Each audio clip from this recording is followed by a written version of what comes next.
Let us now take a look at literacy and lifelong learning.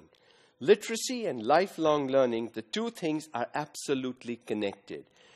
Literacy and education is not simply repeating what the teacher has said or repeating what you've read from a textbook.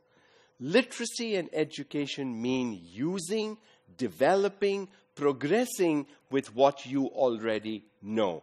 And this leads into lifelong learning. After all, students are not going to have teachers with them forever. At some point, they will be out of school, out of college, out of university on their own. We have to make sure that our students have developed lifelong learning skills. How does that happen? That happens when students are made to do things on their own. When the teacher is not giving all the answers, where all the answers are not coming from the textbook, students discuss, talk, find out, and get the information they need. That is what lifelong learning skills is all about. Even if teachers today in classrooms wanted to give children the information and knowledge that they would need 5 years, 8 years, 10 years down the line, they are not able to do it. Why? Because that information of 2026 does not exist today. Life will change. Technology will change things around.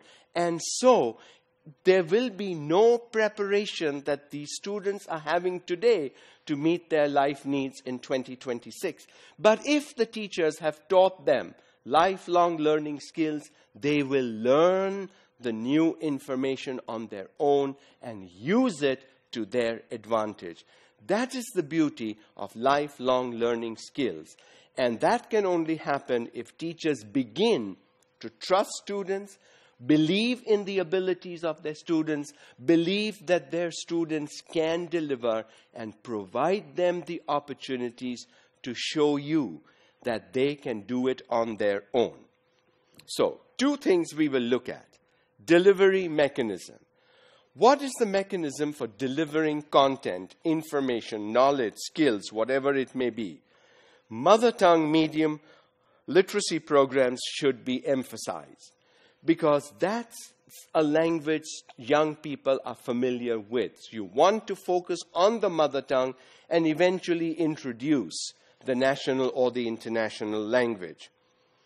Implementation matrix, you will not be able to do only mother tongue instruction or only instruction in Urdu or only instruction in English for that matter. You need a matrix.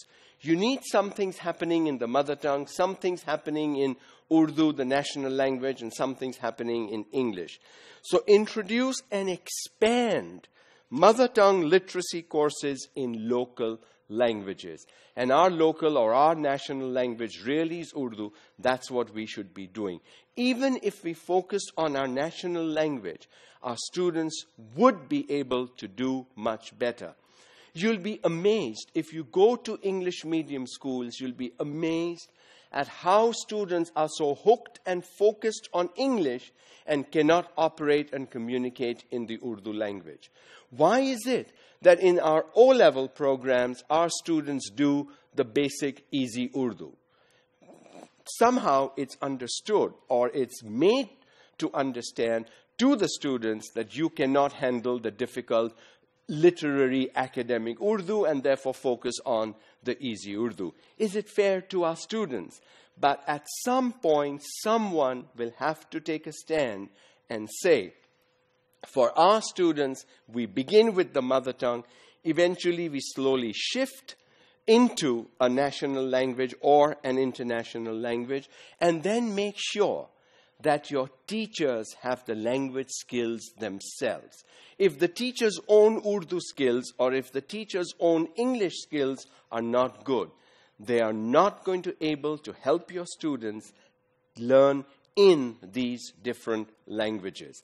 Having the right teacher, having the teacher with the language skills is absolutely critical for good teaching and learning and for students to benefit from this experience.